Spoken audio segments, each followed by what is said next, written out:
আসসালামু আলাইকুম আপু, তুমি কেমন আছো? ওয়ালাইকুম সালাম, আসসালামু আলাইকুম। আপু, তোমার বাড়ি কোথায়, তোমার নাম কি, এবং তুমি কেমন আছো দর্শক বিন্দুদেরকে একটু জানো। আম, আমার বাড়ি যশোর।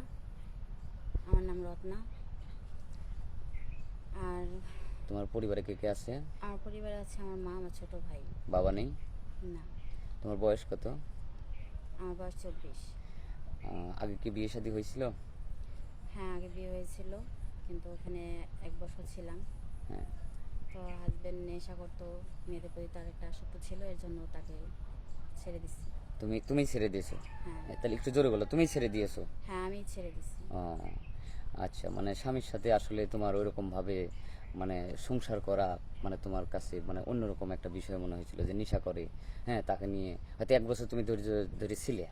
হ্যাঁ, চেষ্টা করেছিলাম যে ভালো পথে আসে কিনা, কিন্তু তার ভিতরে কোনো পরিবর্তন দেখিনি। যে আচ্ছা, কারণে তাকে ফ্যামিলির মাধ্যম থেকেই ডিভোর্স করা হয়েছে। ডিভোর্স করা হয়েছে। এখন তোমার পরিবারের মানে পরিবারটা চালায় কে, মানে সংসার চালায় কে? সংসার আমার বাবা যে ইগুলা করে রেখে গেছিল, যে ব্যবসা করে রেখে গেছিল, সেগুলা দিয়ে আপাতত চলতেছে। কিছু টাকা জমানো আছে, ওই টাকা দিয়েই কিছু হয়তো হ্যাঁ, হ্যাঁ। চলতেছে আর কি তোমার হ্যাঁ। মা। আর তুমি কিছু করো বা তোমার মা কিছু করে এরকম? না, আমি এখনো কিছু করি না, তবে করব সেই চেষ্টা করতেছি। চেষ্টা করার জন্য আসছে। তাহলে আমাদের ক্যামেরার সামনে মানে আসার মূল উদ্দেশ্য কি? বিয়ে শাদী বা চাকরি বাকরি তেমন কিছু না, সাহায্য সহযোগিতা? এখন দেখেন, ডিভোর্সি মেয়ের কিন্তু অনেকটাই সমস্যা হয়। সে তার বাইরে বেরোতে সমস্যা, ঘরে থাকলেও সমস্যা। মনে করেন যে এলাকা প্রতিবেশী সবার কাছে মানে কোনো কথার উত্তর দিতে পারি না।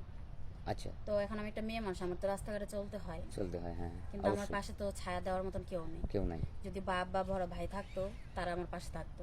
হ্যাঁ। এখন আমি চাচ্ছি যে মনের মতো যদি একজন মানুষ পাই, হুম। যে আমাকে ছায়া হয়ে আমার পাশে থাকবে, হুম। যদি এরকম কেউ হয়, সেজন্যই আমার এখানে আসা। আচ্ছা। তাহলে তাকে বিয়ে করব। এখন মনের মতো পেতে হলে মানে কেমন বয়সের, হয়তো ইয়ং, স্মার্ট, সৌন্দর্য? এখন বয়স যেমনই হোক, বয়স দেখে কিন্তু কারোর যোগ্যতা যাচাই করা যায় না। আমার কথা হলো একটা, যে বয়স যেমনই হোক তাতে আমার কোনো প্রবলেম নেই। মোট কথা যে আমি ছাড়া তার লাইফে আর কেউ থাকতে পারবে না। মানে বুঝতে পারছি, তুমি ছাড়া ওর লাইফে কেউ থাকতে পারে যাতে তোমাকে কেয়ার করে, ভালোবাসে, ঠিক হ্যাঁ, আছে? তুমি তোমার ছোটোখাটো আশা স্বপ্ন সব কিছু হ্যাঁ। পূরণ করার আমার চেষ্টা করে। আমার তার বাড়ি ঘর, টাকা পয়সা এসবের প্রতি কোনো লোভ লোভ লালসা লালসা নাই, নেই। শুধু স্বামীর ভালোবাসা। সে আমাকে সম্মান করবে।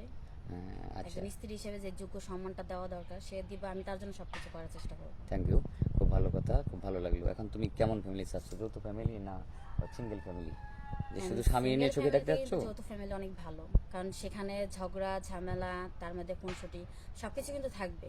কিন্তু একা একাকিত্ব জীবনটা কিন্তু বড়ই কষ্টের। বড়ই কষ্টে যে স্বামী স্বামী থাকবে, তার বাবা মা থাকবে না, তার বাবা মাকে আমার নিজের বাবা মাকে মতো দেখবো, হ্যাঁ, একটা অবশ্যই। মানে সুন্দর একটা পরিবেশ, সুন্দর একটা জীবন তুমি চাচ্ছ আর কি। হ্যাঁ। তো ঠিক আছে, সমস্যা নাই। এখন হচ্ছে তোমার ভিডিওটা পাবলিক করা হচ্ছে, দেশ বিদেশে আমাদের অনেক দর্শকবিন্দু আছে যেটা আমাদের এই চ্যানেলটাকে অনেকেই দেখে। তো তোমার ভিডিও পাবলিক করার পর তোমাকে চাবে, তখন তোমাকে কিভাবে পাবে? তোমার কোনো পার্সোনাল ফোন আছে? এখন দেখেন, আমার তো কোনো পার্সোনাল ফোন নেই। কারণ যদি আমার ফোন আমি, হ্যাঁ, আগে চালাইতাম, যদি বলে যে না, এখনকার যুগে কেউ মেয়ে ফোন না চালায় নাকি, হ্যাঁ আমি চালাইছি। কিন্তু যেদিন থেকে আমার হাজব্যান্ডের সাথে আমার অশান্তি হয়েছে, তো আমি চাইছি যে আমি আর কোনো ফোন ইউজ করব না। যদি কেউ আমাকে ভালোবাসে, কেউ যদি আমাকে বিয়ে করে, তারপর থেকে আমি ফোন ইউজ করব।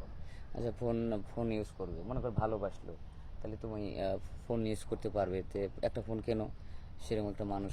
না, আমি চাই না যে এখন আমি ফোন কিনে, কারণ একে তো আমি ডিভোর্সি মেয়ে, একে তো আমি ডিভোর্সি, ঠিক আছে? তার মধ্যে আবার যদি আমি ফোন ইউজ করি, তাহলে গ্রামের মানুষকে আমি আর মুখ দেখাতে পারবো না। তারা আমি কিছু না করলেও কিন্তু তারা বলবে যে আমি নানান ছেলেদের সাথে কথা বলি, এর জন্য আমার স্বামী চলে গেছে। সুপ্রিয় দর্শক, শুনলেন এই মেয়েটির মুখ থেকে তার জীবনের গল্প। আর স্কিপ বাড়াবো না, কেউ অযথা ভিডিও কল দিবেন না। এই মেয়েটার কোনো পার্সোনাল ফোন নাম্বার নেই, যদি কেউ ফোন কল করেন আমাদের স্ক্রিনে আমাদের নম্বর দেওয়া থাকবে। ভালো থাকবেন, সুস্থ থাকবেন, আল্লাহ হাফিজ।